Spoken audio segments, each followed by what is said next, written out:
देश में इतिहास रचने की तैयारी में इसरो की तरफ से जानकारी सामने रखी जा रही है। NASA and the Indian Space Research Organization ISRO are joining forces to launch a groundbreaking Earth-observing satellite, NISAR. इस वक्त भारत जश्न मना रहा है। भारत का सियासी तबका, भारत की मिलिट्री एस्टेब्लिशमेंट, भारत की आवाम, भारत का कारोबारी तबका अपनी जीत को सेलिब्रेट कर रहे हैं और वो जीत ये है, विश्व पटल पर भारत की अंतरिक्ष शक्ति एक बार फिर नया इतिहास रचने जा रही है। भारतीय अंतरिक्ष अनुसंधान संगठन यानी इसरो अब अमेरिकी अंतरिक्ष एजेंसी नासा मिलकर पहली बार एक साझा पृथ्वी अवलोकन सैटेलाइट निसार को लॉन्च करने वाले हैं।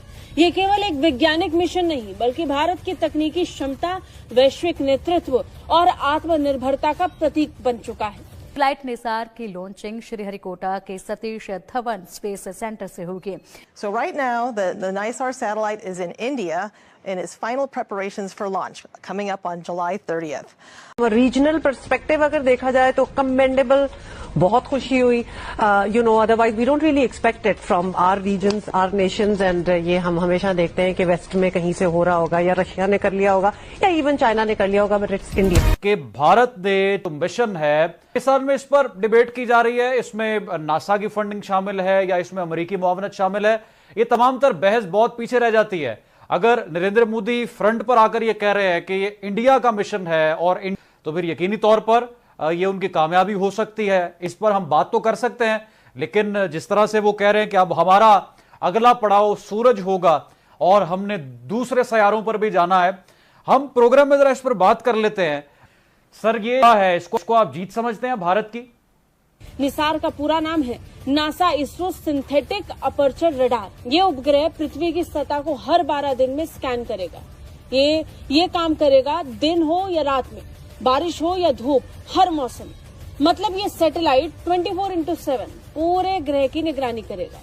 ये सैटेलाइट इतना संवेदनशील होगा कि ये जमीन के सूक्ष्म बदलावों जैसे जमीन का धंसना, बर्फ की चादरों का खिसकना, पेड़ों और इसके अलावा बाकी वातावरण में बदलाव होना, रंग तक की पहचान करने में ये सैटेलाइट सक्षम है। यानी अगर किसी पेड़ पौधे का रंग बदला तो ये वो भी पहचान लेगा। इससे हम प्राकृतिक आपदाओं की सही जानकारी समय पर हासिल कर पाएंगे और उनकी रोकथाम में जरूरी कदम उठा सकेंगे। 30 जुलाई 2025 को शाम 5:40 पर इसरो का शक्तिशाली ये सैटेलाइट पृथ्वी की निगरानी में क्रांति लाने वाला है। अंदाजा लगाएं कि इंडिया चांद पे पहुंचा हुआ है। हम बीच में ही फंसे हुए हैं, अभी अपनी लड़ाइयों में पड़े हुए हैं और मुश्किलात में, और लोग अवाम जो है वो वैसे खत्म हो रहे हैं। We need to really broaden our horizon. अपने बच्चों अब बात कर लेते हैं इस जमहूरी मुल्क पाकिस्तान की। और अब सूरत हाल ये है कि पूरी की पूरी इम्पोर्टेड हुकूमत और इसके इत्तेहादी टोले को बुग़्ज़ इमरानोफोबिया ने घेरा हुआ है। कैसे? तो जरा मुलाहिजा कीजिएगा। हम इम्पोर्टेड हुकूमत से पूछते हैं, हजूर मुल्क में मुआशी बहरान है। उनका जवाब एक ही होता, हलवा पकाओ। हलवा पकाओ, सही सुना आपने, हलवा पकाओ। पूछा जाता है जनाब डॉलर कंट्रोल में क्यों नहीं आ रहा, जवाब होता है, उनका जवाब एक ही होता, हलवा पकाओ। सवाल करो रुपया क्यों गिरावट का शिकार है, जवाब उनका जवाब एक ही होता, हलवा पकाओ। इम्पोर्टेड हुकूमत का एक ही जवाब, उनका जवाब एक ही होता, हलवा पकाओ। हलवा पकाओ, हलवा पकाओ, हलवा पकाओ, सही सुना आपने, हलवा पकाओ। तिजारत, बैनुल-अक़वामी बरादरी का एतमाद, सब कुछ बर्बाद हो रहा है, मगर हमारे रहनुमा, हमारे लीडर, हमारे हुक्मरान जो मुल्क चलाने संभालने के फन से कतई ना आशना है, उन्हें कोई फिक्र नहीं है। इस सैटेलाइट को भारतीय अंतरिक्ष एजेंसी इसरो और अमेरिकी स्पेस एजेंसी नासा ने मिलकर बनाया है। ये इकलौता सैटेलाइट पूरी दुनिया में आने वाली किसी भी तरह की आपदा की जानकारी दे सकता है। दोस्तों, एक बड़ी डेवलपमेंट हुई है कि इसमें ये समझता है कि उसकी ये बहुत बहुत बड़ी डेवलपमेंट है। पाकिस्तानी अवाम का यही है कि इंडिया हमारा दुश्मन है। पूरा हमें 75 सालों से यही कहो गब्बर आ गया, गब्बर आ गया, सो जा गब्बर आ गया। वो भाई गब्बर ने आना होता तो ये अभी सबसे बेस्ट टाइम था गब्बर के आने का। 30 साल पहले बहुत बुरे हालात थे, हमारी करेंसी बहुत अप थी, उनकी डाउन थी। अब वो हम पे हंसते हैं, कसम से हमें वो कमेंट करते हैं, रोते हैं हमारे लिए, यार तुम्हारा क्या हाल हुआ है, दुनिया में रहते हो। हम कहते हैं बस ये कायद-ए-आज़म का एहसान है हमारे पे, ये हमें अलहदा कर गया है, ना अलहदा करता तो शायद आज हम हिंदुस्तान के साथ तरक्की सब कर रहे होते। और इस बारे में काफी बहस चल रही है जो कि इसरो ने अपना एक मिशन जारी किया है चांद। वी नीड टू अंडरस्टैंड और मैं भी समझना चाहता हूँ, sorry to cut you off, मैं सवाल को कंप्लीट कर देता हूँ कि इसरो और देन पाकिस्तानी स्पार्को, तो हम थोड़ा सा कंपैरिजन करते हैं और फिर देखते हैं कि इसरो इतना कामयाब कैसे और हम इस वक्त अभी तक ज़मीन पर क्यों हैं। गुज़श्ता कई दहाइयों से वो स्पेस एंड टेक्नोलॉजी पर इतना फोकस किए हुए हैं, और वो इंफॉर्मेशन टेक्नोलॉजी हो और वो अपर एटमॉस्फेयर साइंसेज हो, इतना वो फोकस किए हुए हैं जिसकी मिसाल नहीं मिलती। और अगर उन्होंने अमेरिका को कन्विंस भी किया है कि वो इस मिशन को फंड करें, तो यकीनी तौर पर कोई ना कोई इसके पीछे कोलैबोरेशन तो होगी जिसने वायबल बनाया इस सारे प्रोजेक्ट को। First, I would like to say that there is no comparison between India and Pakistan, as such, economically and everything. Sparko was the Pakistan space program started in 1962.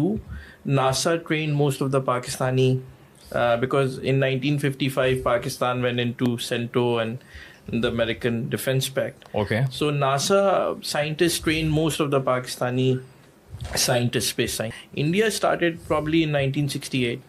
After us. And we were, so ISRO ka budget hai right now is about $1.9 billion compared to Sparko is around $36 million. Oh. So there is no comparison. ज़मीन आसमान का फर्क आ गया, लेकिन इस शुरुआत तो हमारी बहुत अच्छी थी। शुरुआत तो हमारी बहुत अच्छी थी because we were the American allies, funding came, but हमें एक चीज़ समझनी पड़ेगी, the teams from ISRO जो उन्होंने किया है, it's remarkable as a South Asian. अब जाना जाएगा, इंडिया ने अपनी पहचान और जो आइडेंटिटी क्राफ्ट कर रहा है। देखें, अक्सर हम दुनिया में जब बात करते हैं ना, तो हम कहते हैं यार कि दुनिया में आपको किस अंदाज से देखा जाता है। 40 साल में ये चीज़ पहली दफ़ा हुई है। वो जैसे कहते हैं ना, ये हो जाती है चीज़ें या चीज़ें चल जाती हैं, तो स्पेस को वो बेसिकली आम करना चाहते हैं। ये जो एक नॉन ट्रेडिशनल अप्रोच थी स्पेस के वाले से, अब उसको वो चेंज कर रहे हैं, इधर भी जा रहे हैं, समझ रहे हैं। अब देखें, ये मुझे ऐसे लग रहा है कि फ्यूचर में इंडिया बेसिकली अपनी आइडेंटिटी क्राफ्ट करना चाहता है कि उसको इस लेंस से देखा जाए। और ये अगर चीज़ इंडिया करने में कामयाब हो जाता है, अभी इंडिया को बड़ा लंबा चौड़ा स्ट्रक्चर चाहिए चीज़ें, और अब एक नई दौड़ में इंडिया आना चाहता है। मेरा ख्याल है कि ये वो चीज़ें हैं कि पाकिस्तान को तो ये कोई वेस्ट में लिफ्ट नहीं कराएगा इन चीज़ों के अंदर, कि कराएगा। डेकेड्स में पहली दफ़ा ये चीज़ हो रही है।